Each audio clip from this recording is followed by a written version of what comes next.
Pour rappel, le magistrat Olivier Nagabo, décédé dans des circonstances inconnues, avait requis 5 ans, dont 3 ans ferme contre Gaël Perdriau, ancien maire de Saint-Étienne, dans une affaire de chantage à la sextape avec un escort boy. Voici le déroulé entier de l'affaire. L'affaire part d'un piège politique. Gilles Artigue, alors premier adjoint centriste à Saint-Étienne et possible rival local, est filmé à son insu dans une chambre d'hôtel avec un escort boy. Selon l'enquête judiciaire et les récits de presse, l'opération est montée pour obtenir une vidéo compromettante et l'utiliser comme moyen de pression politique. 2014 ou 2015, le piège.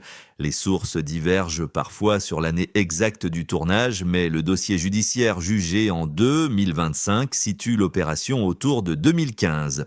Le Progrès évoque, lui, une vidéo intime filmée à Paris en 2014. Cette divergence de date reste à manier prudemment. 2016 à 2022, l'exploitation présumée. Gilles Artigue affirme avoir subi pendant des années une pression psychologique liée à l'existence de cette vidéo. Le parquet retient l'idée d'un usage politique de la vidéo pour neutraliser ses ambitions. 26 août 2022, révélation publique. Mediapart révèle l'affaire. Gilles Rossary-Langlais reconnaît avoir participé à l'opération et affirme que la commande venait du cercle Perdriau/Gauthieri. Septembre 2022, les enregistrements. Mediapart publie des enregistrements audio présentés comme établissant l'implication directe de Gaël Perdriau et de son directeur de cabinet Pierre Gauthieri. Perdriau dément alors toute implication. 2023, mise en examen. Gaël Perdriau est mis en examen pour chantage. Pierre Gauthieri, Samy Kefi-Jérôme et Gilles Rossary-Langlais sont également poursuivis dans le dossier. 26 mars 2025, réquisitoire définitif. Le parquet de Lyon demande le renvoi de Gaël Perdriau devant le tribunal correctionnel pour chantage, détournement de fonds publics et association de malfaiteurs. 22 septembre 2025, procès en première instance. Gaël Perdriau est jugé à Lyon avec 7 autres prévenus. Les chefs principaux, chantage, association de malfaiteurs, détournement de fonds publics. 1er décembre 2025. Condamnation. Le tribunal correctionnel de Lyon déclare Gaël Perdriau coupable et le condamne à 5 ans de prison, dont 1 an avec sursis, 50 000 € d'amende et 5 ans d'inéligibilité avec exécution immédiate. Samy Kefi-Jérôme, Gilles Rossary-Langlais et Pierre Gauthieri sont également condamnés. 2 couples liés à des associations sont relaxés faute d'intention frauduleuse. 7 janvier 2026, à incarcération. Gaël Perdriau est incarcéré à Bourg-en-Bresse. Un communiqué officiel du parquet général de Lyon confirme cette incarcération et rappelle la peine de première instance. 4 mars 2026, demande de mise en liberté. La cour d'appel examine sa demande de remise en liberté. Le communiqué officiel indique que l'audience se tient devant la 7e chambre correctionnelle de la cour d'appel de Lyon, 8 à 12 juin 2026. Procès en appel. L'appel concerne Gaël Perdriau, Samy Kefi-Jérôme et Gilles Rossary-Langlais. Pierre Gauthieri n'a pas fait appel. 12 juin 2026, réquisition d'Olivier Nagabo. L'avocat général requiert contre Gaël Perdriau 5 ans de prison, dont 2 ans avec sursis probatoire, donc 3 ans ferme, sans mandat de dépôt et 10 ans d'inéligibilité. Des peines de prison et d'inéligibilité sont aussi requises contre Samy Kefi-Jérôme et Gilles Rossary-Langlais. 2. Rôle des principaux protagonistes.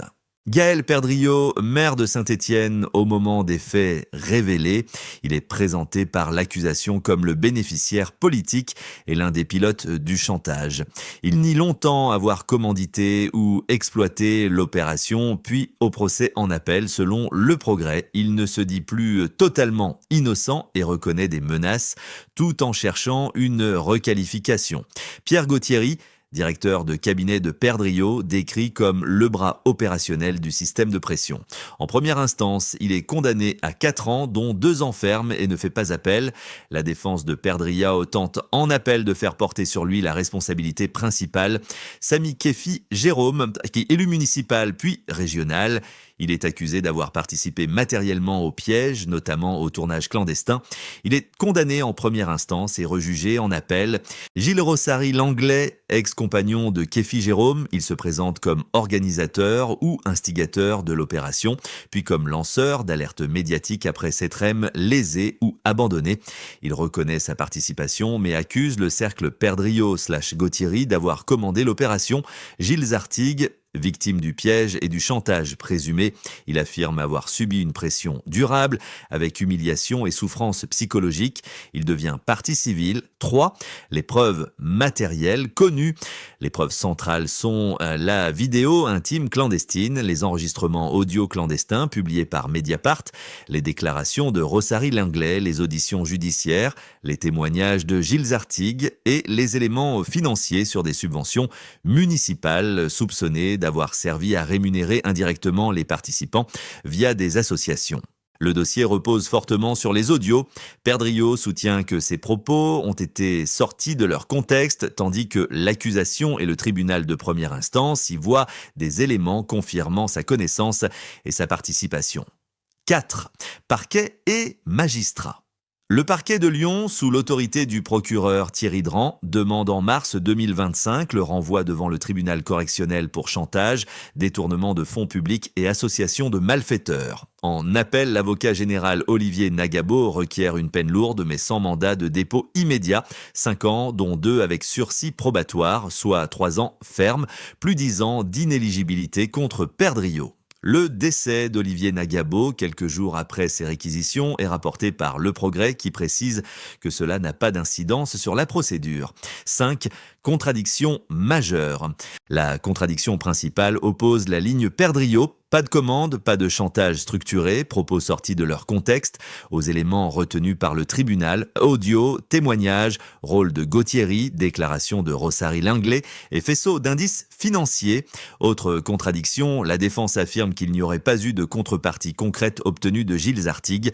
L'accusation répond que le chantage peut être constitué par la pression et la menace, même sans gain matériel direct.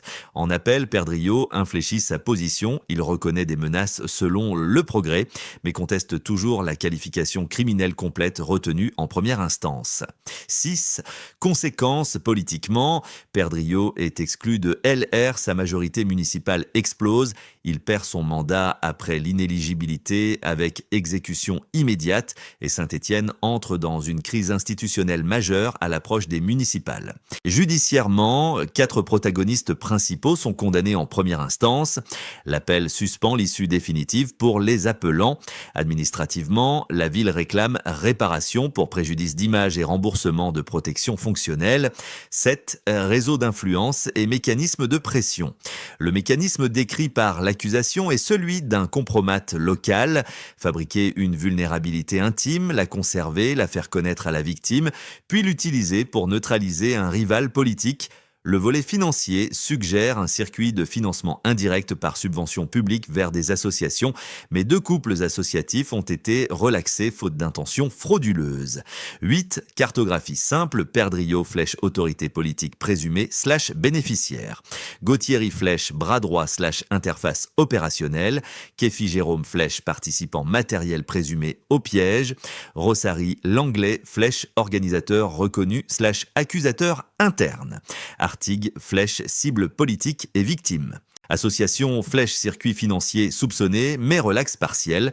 Parquet / juge, flèche, qualification pénale. Condamnation en première instance, appel en cours. 9. Zone d'ombre.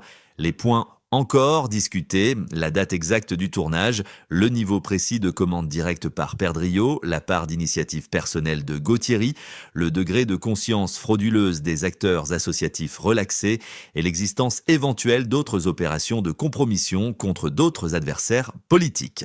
10.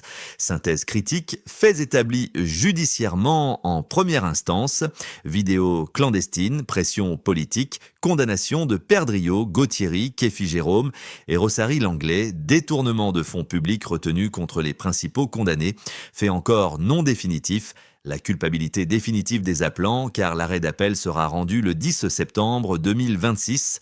Hypothèse solide mais discutée, existence d'un système politique de pression organisé autour du cabinet du maire, financement indirect par subvention. Ces points ont été retenus en première instance, mais restent contestés en appel. Allégations non définitivement prouvées. Autres opérations de compromat, responsabilité exacte, au-delà du noyau Perdriau-Gauthieri Kefi Jérôme, Rossari Langlade et rôle complet des réseaux locaux non jugés. À suivre.